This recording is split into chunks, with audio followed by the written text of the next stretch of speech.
ঢাকা শহর পৃথিবীতে যতগুলো নোংরা শহর আছে তার মধ্যে অন্যতম এই ঢাকা শহর। এজন্য এক নরকের শহর, এজন্য এক ময়লা স্তূপের শহর। তো এখন আমি আছি ঢাকা সায়দাবাদ। তো আজকে ভিডিওতে আমার ট্রাভেল এক্সপিরিয়েন্স আপনাদের কাছে তুলে ধরার চেষ্টা করবো, ঢাকা টু চট্টগ্রাম। ওকে, প্রথমে আমার টিকিট কাউন্টার যা লাগবে। তো টিকিট কাউন্টার যাইতে অলমোস্ট আমার 5 মিনিট সময় লাগে। 100 মিটার দূরে কিন্তু ফ্লাইওভারের শেষ, ওখান থেকে লেফট টার্ন নিয়ে কিন্তু টিকিট কাউন্টার চলে যাবে, সেখান থেকে টিকিট কিনে চলে যাবে চট্টগ্রাম। আর দেখেন ঢাকা শহরের অবস্থা, প্রতিটি বাড়ি ঘরে বা প্রতিটি বিল্ডিং দেখেন না, মনে হচ্ছে ধুলা জমে একদম বস্তি হয়ে গেছে। আপনার ওয়ার্ল্ডের রেকর্ড অনুযায়ী ঢাকা হচ্ছে মানে পৃথিবীর মাত্র একমাত্র শহর যেটা এখানে সব থেকে নোংরা শহর হচ্ছে ঢাকা। ঢাকা শহরে দেখেন, ঢাকা শহরে এত পরিমাণ ফ্লাইওভার, এত পরিমাণ আপনার সড়ক, তারপরেও কিন্তু যানজটের কোনো শেষ নাই। বিশ্বাস করুন ভাই, ঢাকা শহরে প্রতিটা পদক্ষেপে কিন্তু রিক্স। এই যে মোবাইল দিয়ে ভিডিও করছি, তাই না কখন মোবাইলটা হাত থেকে হাওয়ায় যায়, খুবই রিক্স। কত করে ভাই চট্টগ্রাম? 660 টাকা। আচ্ছা, ঈদ করার শেষ চট্টগ্রামের টিকিট আপনার 635 টাকা, 11টা 35 হচ্ছে টাইম। তো দেখা যাক আজকের জার্নিটা কেমন হয় আর কি। তো আমি প্রথমে ভাবছিলাম যে গুলিস্তান থেকে আপনার চট্টগ্রাম যাবো, কিন্তু না, পরে যে দেখি গুলিস্তানে আপনার চট্টগ্রামে কোনো গাড়ি নেই। তার ভাবলাম যে সায়দাবাদ থেকে চট্টগ্রামে যাত্রা করি, তাহলে হয়তো ভালো হবে। আর দেখেন এখানে কিন্তু প্রচুর পরিমাণ গাড়ি আছে, ম্যাক্সিমাম গাড়ি আপনার এই সায়দাবাদ থেকে বাংলাদেশের সব প্রান্তেই কিন্তু গাড়ি যায়, যেটা কিনা গুলিস্তান থেকে যায় না। গুলিস্তান থেকে কিন্তু আপনার চট্টগ্রামে গাড়ি সচরাচর পাওয়া যায় না বলে যায় না বললে চলে। তো এইখান থেকে আপনারা যদি কেউ চট্টগ্রাম যাচ্ছেন, তো অবশ্যই সায়দাবাদ কাউন্টার থেকে যাবেন, তাহলে কিন্তু আপনারা ইজিলি যে কোনো টাইমে কিন্তু আপনারা গাড়ি পাবেন। তো গাড়ি কিন্তু চলে আসছে, এই হানিফ গাড়ি, এটাতে করেই কিন্তু চলে যাব। আগে লাগেজগুলোই করতে হবে, লাগেজগুলো কভার দিই নিয়ে দেন, ঠিক আছে?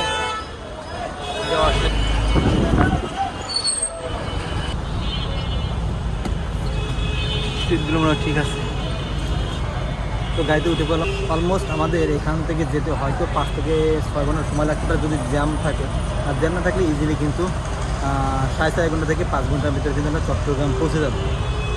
গাড়ির সিট মোটামুটি ঠিক আছে, 660 টাকার টিকিটে অনুযায়ী গাড়ির সিট মোটামুটি ঠিক আছে। ওটা ভিআইপি না, তো সেটা আপনার লোকালও না। এখন সায়দাবাদ ত্যাগ করতেছি, এখন সায়দাবাদ ফ্লাইওভারের নিচে আছি। ফ্লাইওভার ছেড়েই কিন্তু আমরা চলে আসছি। আর আমি কেন বলছিলাম, দেখেন ঢাকা শহরটা কেন হচ্ছে নোংরা, জাস্ট আপনারা দেখুন। দেখেন প্রতিটা পিলারে গোড়ায় এমনভাবে প্রস্তাব করে রাখছে, এখান থেকে চলাফেরা করা বেশ মুশকিল। মানে অ্যামোনিয়ার গন্ধে, প্রস্তাবে যে ঝাঁঝালের গন্ধে নাকটা জ্বলে পুরো শেষ। কিন্তু ঢাকা শহরটা বেশ নোংরা, তারপরেও কিন্তু ঢাকা শহরটা ভালো লাগে, কারণ রাজধানী বলে কথা। আর ট্রাভেল করে শান্তি নাই, গরমকাল চলে আসছে, এখন গাড়িতে উঠলেই শুধু জ্বালা জ্বালা, একেবারে ধুলাবালি, তার উপর গরম, মোট কথা একটা বিশ্রী অবস্থা। আজকে শনিবার, বন্ধের দিন, জ্যাম কম দেখতেছি, তারপরও জানি না কখন জানি জ্যামে বেঁধে যায়, কারণ ঢাকার শহরে কোনো গ্যারান্টি নাই, বুঝছেন? যে কোনো মুহূর্তে কিন্তু জ্যামে বাঁধার সম্ভাবনা আছে। তো জ্যামে বাঁধলে জীবন শেষ। আর শহর থেকে বের হইতে পারলে মোটামুটি রিল্যাক্স, তখন কিন্তু স্মুথলি গাড়িটা রান করবে, তখন আসলে কষ্ট কম হবে।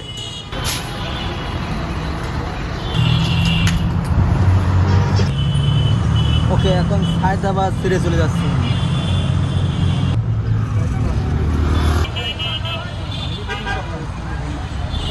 ঢাকা শহরে এত উঁচু উঁচু ভবন, যদি একবার ভূমিকম্প হয় দেখবেন ঢাকা শহরে অর্ধেক মানুষই নাই।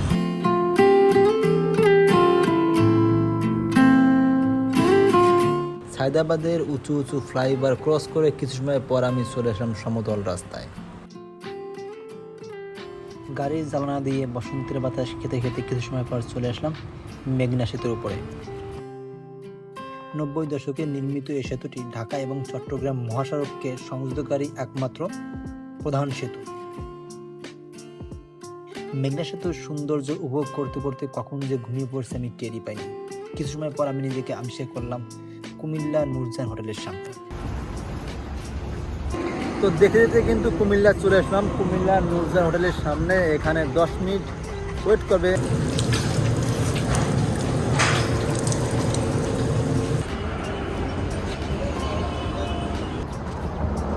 নূরজাহান হোটেল থেকে চট্টগ্রাম যাইতে আর মেবি 2.5 ঘন্টা থেকে 3.5 ঘন্টা সময় লাগতে পারে যদি জ্যাম না থাকে। আর দেখেন ওয়েদারটা কিন্তু আজকে কুল, আজকে যানজটের কম পাইছি। ঢাকা থেকে সচরাচর এরকম ফ্রি রাস্তা কিন্তু আসা যায় না, ম্যাক্সিমাম টাইম কিন্তু আপনার যানজট থাকে, বাট আজকে লাকিলি কোনো যানজটই নাই।